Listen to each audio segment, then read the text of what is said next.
अब ये क्वेश्चन है, आपको 8 पदों तक निकालना है। मैंने आपको सिखाया था कि आपको पहला पद निकालना है, तो कुछ ऐसा बनाइए, मैं बना गया 3n+1। n बराबर 1 रखने पर 4 आ रहा है, n बराबर 2 रखने पर 7 आ रहा है, n बराबर 3 रखने पर 10 आ रहा है। इसी प्रकार n बराबर 8 रखने पर कितना आएगा? 25। तो यहां कितना आएगा? 22। तो क्या होता है? 1 अपॉन डिफरेंस 3 आ रहा है, पहला टर्म, अंतिम टर्म। तो 25 से कम 25, 25 में से 1 गया तो 24/25 अपॉन 1/3, तो 8/25 आंसर आ गया। मजा आ गया ना? काफी दिन बाद किया है ना ये क्वेश्चन हमने। हाँ, तो और ऐसे सिखाया था मैंने, सिंपल एक फॉर्मूला बताया था। आपको कुछ नहीं करना होता इसमें, 1 अपॉन डिफरेंस निकालना होता है। ये फर्स्ट टर्म होती है और ये लास्ट टर्म होती है। ठीक है, चलिए। एक टावर के शीर्ष पर बना हुआ 60 डिग्री का उन्नयन कोण टावर के निचले सिरे से 80 मीटर की दूरी पर है। 80 metre away from the foot of the tower, निचले सिरे से 80 मीटर दूर स्थित एक बिंदु क्या करता है? एंगल ऑफ एलिवेशन बनाता है टॉप ऑफ द टावर का। कितना बना रहा है? 60 डिग्री। ये आपको दे रखा है 80,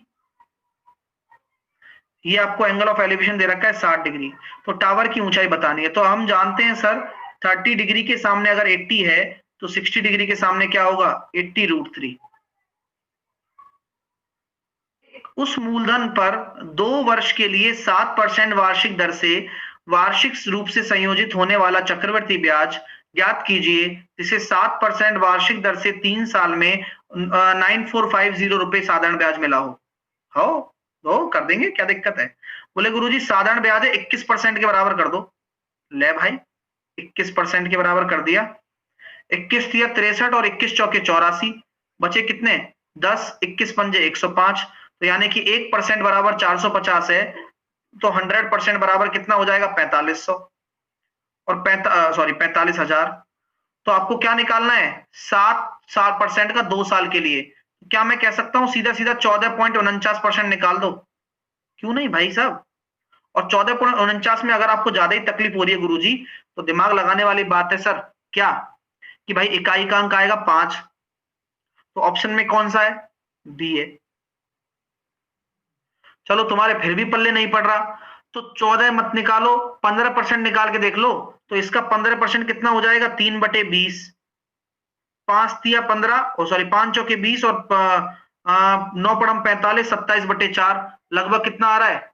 यही आ रहा है 27/4, 4 6 की 24, 6500 के करीब आ रहा है। 3/4 हिस्सा 60 लीटर निकालने के बाद 2/3 भरा हुआ है अभी। तो आपको ये क्वेश्चन जरूर करके जाना है पेपर में। 2/3 भरा हुआ है, यानी कि आप टोटल मान लीजिए 12 यूनिट है। 3/4 कितना हो जाएगा 12 का? 12 का 3/4 कितना हो जाएगा? 9। और 12 का 2/3 कितना हो जाएगा? 8। तो ये 9 पहले था और 8 अभी भरा हुआ है, तो कितना निकाला? 1 यूनिट। वही तो 60 के बराबर है। तो आपका टोटल कितना होगा? 12 अनुपात। तो 12 छिन 72, 720। अगर पहिए पर 10,000 रुपए व्यय है, तो रंग पर किया गया व्यय गद्दी पर किए गए व्यय से कितना अधिक है? तो भाई देखो, पहले यही परसेंटेज फैला लो। रंग पर 10% है और गद्दी पर कितना है? 3%, तो यानी कि 7% ज्यादा है। तो बस रंग पर किया गया व्यय गद्दी पर किए गए व्यय से कितना अधिक है? 7%। अच्छा, पहिए पर है, तो पहिए कितना है? 20%। तो 20% बराबर अगर आपके सामने ये है, तो ये हो जाएगा 5 और 5 सत्ते 35 वाला आंसर होगा। जीरो वीरो की टेंशन ना लेना है अपन को, जीरो वीरो की टेंशन तुम मत लेना, ठीक है। A cube minus b cube बराबर कितना हो जाएगा? A square plus a b plus b square. तो आंसर कितना हो जाएगा डियर? टेल मी।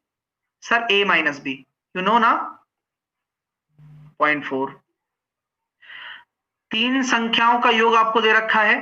पहली 2 संख्याओं का अनुपात दे रखा है 7:9, यानी कि पहली और दूसरी और तीसरी कितना है? 3:7।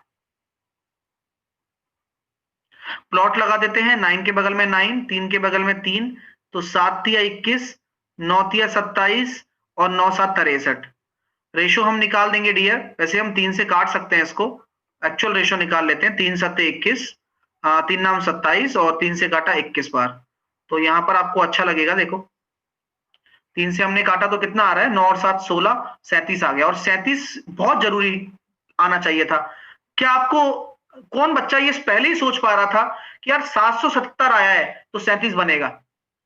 ये मतलब कौन बच्चा सोच गया था पहले ही? ऐसे सोचना है आपको, आप बहुत तेज हो जाओगे आप।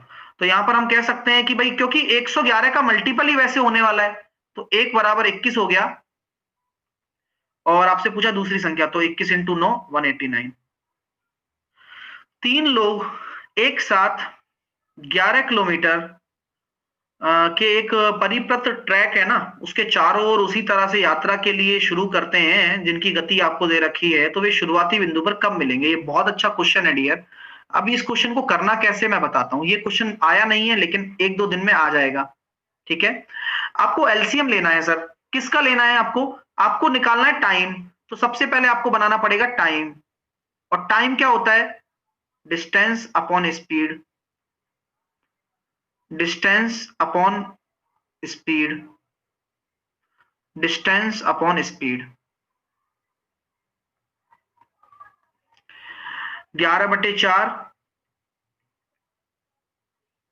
2 और 11/8। तो आपको एलसीएम लेना है। और ऊपर वाले का एलसीएम लोगे तो ऊपर कितना आएगा 22 और नीचे कितना आएगा 1, क्योंकि नीचे कोई भी आपका कॉमन नहीं है। हाईएस्ट कॉमन फैक्टर लेते हैं ना नीचे, ऊपर एलसीएम लोगे तो नीचे एचसीएफ लोगे। तो 22 आवर आपका राइट आंसर हो जाएगा।